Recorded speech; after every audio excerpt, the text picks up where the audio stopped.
نحمده ونصلي على رسوله الكريم أما بعد فأعوذ بالله من الشيطان الرجيم بسم الله الرحمن الرحيم وما نرسل بالآيات إلا تخويفا صدق الله مولانا العظيم اللهم صل على سيدنا ومولانا محمد وعلى آل سيدنا ومولانا محمد وعلى آله وأصحابه أجمعين۔ معزز سامعین و ناظرین، گزشتہ درس قرآن اس موضوع پر تھا کہ قرآن پاک کے نزول کا مقصد کیا ہے۔ اس سلسلے میں ہم نے عرض کیا کہ قرآن پاک کے نزول کا ایک مقصد لوگوں کو اللہ کے عذاب سے ڈرانا ہے۔ اب جو عذاب سے ڈرانا ہے وہ تو کبھی اللہ دنیاوی عذاب سے ڈراتے ہیں، جیسے قوموں کی تباہی کے حالات، سورہ فیل، سورہ لہب وغیرہ وغیرہ۔ اسی طرح اللہ موت کے وقت کے عذاب سے بھی ڈراتے ہیں، جیسا کہ اس سے گزشتہ درس کے اندر آپ سن چکے ہیں۔ اس کے بعد اب آگے چلتے ہیں۔ آج کا ہمارا جو درس ہے اسی تخفیف اور ڈرانے کا سلسلہ جو اللہ تعالیٰ کے قرآن نے قیامت کے بارے میں ارشاد فرمایا۔ فرماتے ہیں یا ایھا الناس اتقوا ربکم ان زلزلۃ الساعۃ شیء عظیم یوم ترونها تذہل کل مرضعۃ عما ارضعت وتضع كل ذات حمل حملها وترى الناس سکارى وما هم بسکارى ولكن عذاب اللہ شدید۔ لوگوں، قیامت سے ڈرو، اس کا زلزلہ بڑا شدید ہوگا۔ اس دن دودھ پلانے والی مائیں اپنے دودھ پیتے بچوں کو بھول جائیں گی، حمل والیوں کے حمل گر جائیں گے، اور لوگ ایسے ہوں گے جیسے نشے کے اندر ہے، حالانکہ نشہ نہیں ہوگا۔ ولیکن عذاب اللہ شدید، اللہ کا شدید عذاب ہوگا۔ کہیں اللہ تعالیٰ یوں فرماتے ہیں وَيَسْأَلُونَكَ عَنِ الْجِبَالِ فَقُلْ يَنسِفُهَا رَبِّي نَسْفًا فَيَذَرُهَا قَاعًا صَفْصَفًا لَا تَرَىٰ فِيهَا عِوَجًا وَلَا أَمْتًا۔ یہ پہاڑوں کے بارے میں پوچھتے ہیں، ان کو بتائیے میرا رب ان کو ریزہ ریزہ کر کر اڑا دے گا۔ کہیں اللہ تعالیٰ قیامت کا تذکرہ یوں فرماتے ہیں وَالْأَرْضُ قَبْضَتُهُ يَوْمَ الْقِيَامَةِ وَالسَّمَاوَاتُ مَطْوِيَّاتٌ بِيَمِينِهِ۔ زمین آسمان سب رب کی قدرت کی مٹھی کے اندر ہوں گے۔ کہیں اللہ تعالیٰ یوں ارشاد فرماتے ہیں کہ اس دن ساری حکومتیں ختم ہو جائیں گی، ساری بادشاہتیں ختم ہو جائیں گی، پھر رب سوال کرے گا لمن الملک اليوم، بتاؤ کس کی حکومت ہے، کوئی ہو تو بتائے۔ پھر اللہ فرمائیں گے للہ الواحد القہار، آج اکیلے اللہ کی حکومت ہے۔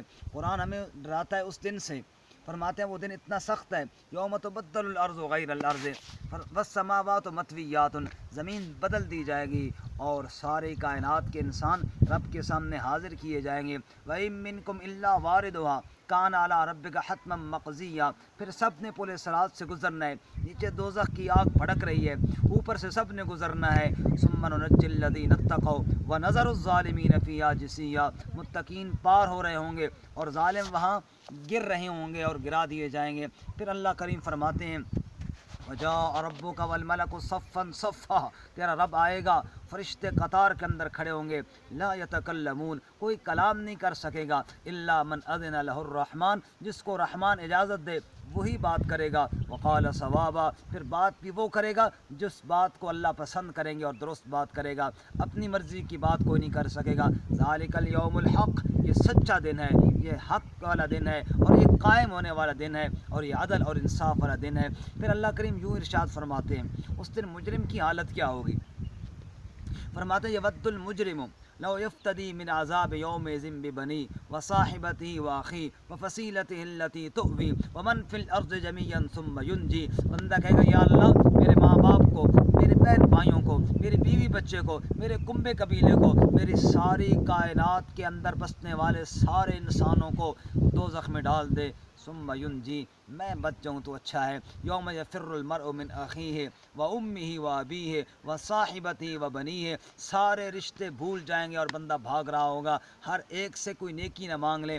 اللہ کریم فرماتے ہیں کیوں رشتوں سے بھاگیں گے؟ لکل امرئ منہم یومئذ شأن یغنی، ہر ایک کی اپنی حالت ایسے ہوگی، دوسروں سے بے پرواہ کر دے گی اس کو، اپنی حال کی فکر میں پڑ جائیں گے، دوسروں سے بے فکر ہو جائیں گے۔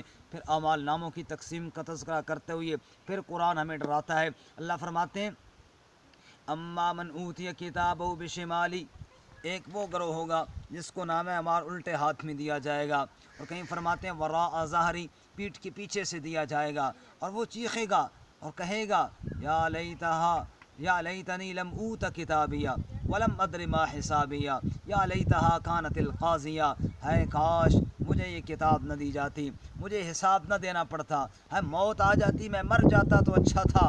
ما اغنی عنی مالیہ ہلک عنی سلطانیہ، میرا مال میرے کام نہ آیا، میری سلطنت میرے کام نہ آئی۔ وہ چیخ رہا ہوگا، وہ واویلا کر رہا ہوگا کہ حکم باری ہوگا، خذوہ ہو، پکڑو اس کو، غلوہ ہو، جکڑو اس کو، اور ثم الجحیم صلو، پھر دوزخ کے اندر ڈال دو اس کو۔ اللہ فرماتے ہیں اس دن سے ڈرو۔ قرآن پاک میں اللہ تعالیٰ جو آیات نازل کی ہیں یہ ڈرانے کے لیے نازل کی ہیں۔ اس کے بعد پھر آگے ایک اور مرحلہ ہے، وہ ہے جہنم کا، جہنم کی ہولناکیوں کا، جہنم کے عذاب کا، پھر جہنم کے اندر کیسی مار ہے، جہنم کے اندر کیسا عذاب ہے، وہ ایک مستقل عنوان ہے، وہ انشاءاللہ اس کے بارے میں ہم کل کے درس کے اندر بات کریں گے۔ اللہ تعالیٰ ہمیں اپنی آیات سے ڈرنے کی، اپنے آیات سے اثر لینے کی توفیق عطا فرمائے، جو بیان ہوا جو سنا عمل کی توفیق عطا فرمائے۔ قرآن پاک کو اللہ ہمارے حق میں شفیع بنائے۔ وآخر دعوانا ان الحمد للہ رب العالمین۔